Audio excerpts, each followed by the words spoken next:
konseling direktif dicetuskan oleh Edmund G. Williamson.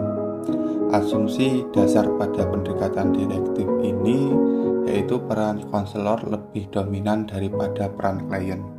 Konselor lebih mendominasi selama sesi konseling, sehingga sebagian besar tanggung jawab dan pengambilan keputusan berada di tangan konselor. Pendekatan direktif memandang manusia sebagai individu yang memiliki potensi untuk berkembang penuh, tetapi seringkali tidak tercapai sehingga membutuhkan bantuan orang lain. Dengan demikian, tujuan pendekatan konseling direktif ini berusaha memecahkan masalah klien dengan menggunakan kemampuan intelektual mereka secara sadar dan menolong klien mengubah tingkah lakunya yang emosional dan impulsif dengan tingkah laku yang rasional, serta mendapatkan insight dalam memecahkan masalah klien. Sehingga diperlukan langkah-langkah yang tepat dalam penerapan direktif konseling. Langkah-langkah dalam konseling direktif ini yaitu yang pertama, analisis. Analisis ini untuk mengumpulkan data diri klien dan masalah klien dari berbagai sumber. 2. Sintesis. Menganalisis, mengatur, dan menyusun data yang sudah dikumpulkan dari klien tersebut. 3. Diagnosis. Merupakan kesimpulan tentang masalah-masalah yang dialami klien, mengidentifikasi masalah serta sebab-sebabnya. Menentukan sebabnya dilihat dari pengalaman masa lalu, sekarang, dan akan datang. 4. Prognosis. Rangkaian tentang hasil yang dicapai klien selama konseling. 5. Treatment. Treatment ini yaitu pemberian bantuan kepada klien agar bisa menyelesaikan masalahnya. Nomor 6. Follow up. Follow up ini suatu usaha menentukan efektivitas konseling yang sudah dilakukan konselor. Keenam, langkah-langkah dalam konseling direktif ini harus dilakukan secara berurutan agar hasil yang ingin dicapai sesuai dan sukses dalam hasil nantinya. Akan tetapi dalam konseling direktif ini tentunya memiliki kelebihan dan kekurangan.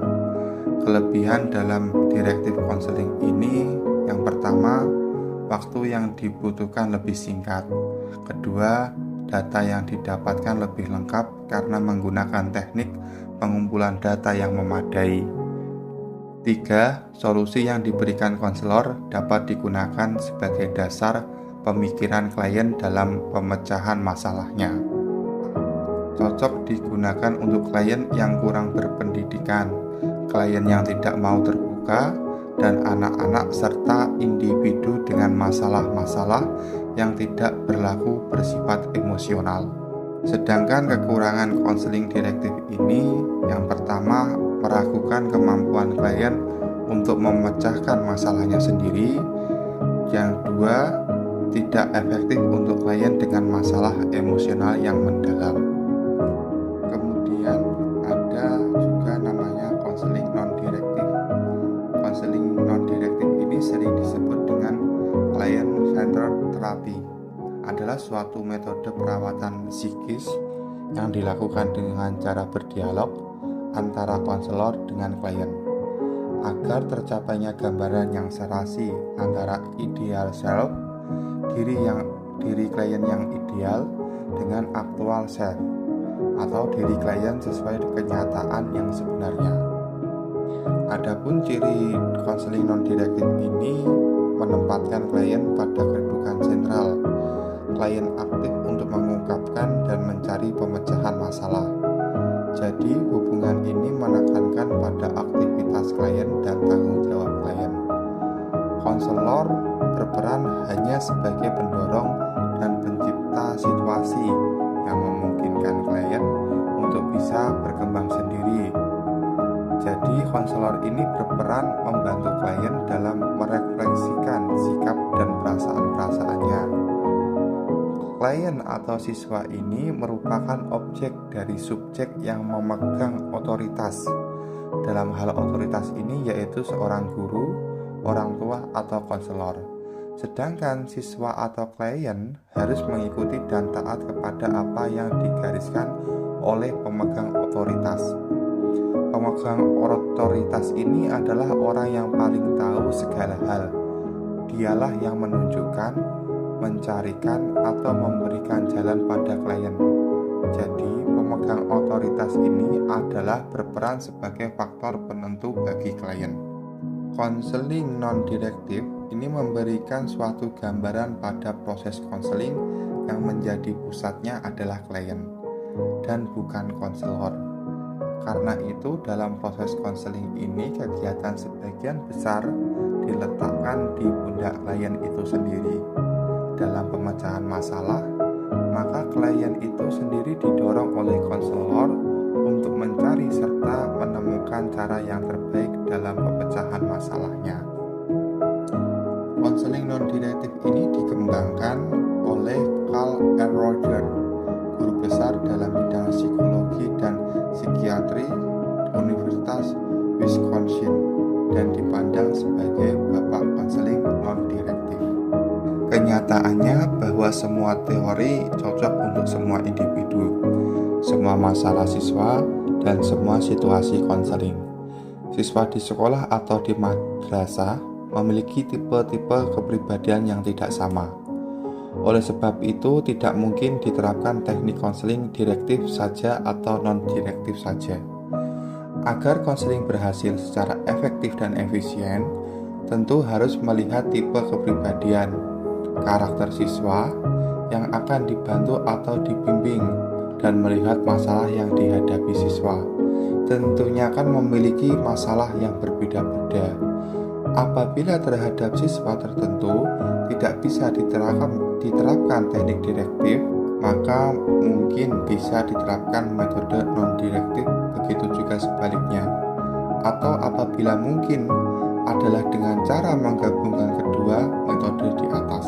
Penggabungan kedua teknik konseling di atas disebut dengan elective counseling.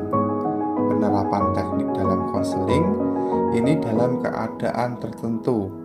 Konselor menasehati dan mengarahkan konseli sesuai dengan masalahnya, dengan cara membuat analisis, planning, dan memberikan nasihat atau dorongan semangat secara rasional dan penghayat. Dan dalam keadaan yang lain juga, konselor memberikan kebebasan kepada konseli. Siswa sendiri yang lebih memiliki kemandirian dalam menyelesaikan masalahnya. Hingga di sini peran konselor sebagai pengontrol dan pemberi stimulus, klien atau siswa sendiri yang mengaturnya. Sedangkan teori elektrik ini pertama kali diperkenalkan oleh F.C. Thorne pada tahun 1940-an. Ketika itu, Thorne menyumbangkan pemikirannya dengan menyelidiki semua metode konseling dan mengevaluasinya.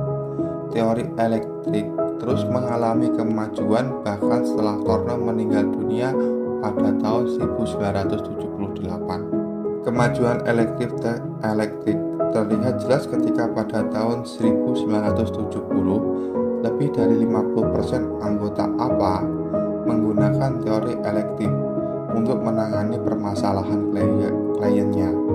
Di Indonesia sendiri, teori elektrik menjadi pilihan utama yang diterapkan oleh konselor untuk membantu klien menangani masalah. Elektrik memandang kepribadian manusia sebagai bagian yang terintegrasi, bersikap psikologis, mengalami perubahan yang dinamis. Aspek perkembangan yang dipengaruhi faktor sosial budaya, individu dipandang sebagai organisme yang mengalami integritas atau berada dalam perkembangan secara terus-menerus. Thorne menyatakan bahwa tingkah laku manusia selalu mengalami perubahan. Hal ini dinamakan sebagai hukum perubahan universal, di mana tingkah laku merupakan hasil dari status organisme namun tidak statis, status situasi dalam perubahan lingkungan interpersonal, dan situasi atau kondisi umum. Tahapan model Tahapan konseling sistematik ini dibagi menjadi 6 tahapan, yaitu 1. Tahap eksplorasi masalah, 2. Tahap perumusan masalah, 3. Tahap perencanaan, 4. Tahap tindakan atau komitmen, 5. Tahap penilaian dan umpan balik. Sedangkan kelebihan dalam penggunaan pendekatan elektif ini dengan menerapkan atau memadukan berbagai pendekatan, menggunakan variasi dalam prosedur dan teknik sehingga dapat melayani klien sesuai dengan kebutuhannya dan sesuai dengan ciri khas masalah yang dihadapinya. Sedangkan kekurangan dalam pendekatan elektif ini, klien merasa bingung jika konselor merubah strategi konseling sewaktu-waktu seusai dengan kebutuhan saat konseling. Konselor dituntut untuk menguasai semua pendekatan sehingga mengerti kapan harus menerapkan pendekatan tersebut. Dengan demikian kita dapat memahami bagaimana sih konseling direktif, konseling non-direktif, dan konseling elektif yang di situ memiliki perbedaan dan memiliki kekurangan dan kelebihan masing-masing, akan tetapi memiliki satu tujuan, yaitu untuk membantu mengatasi permasalahan yang dihadapi klien tersebut.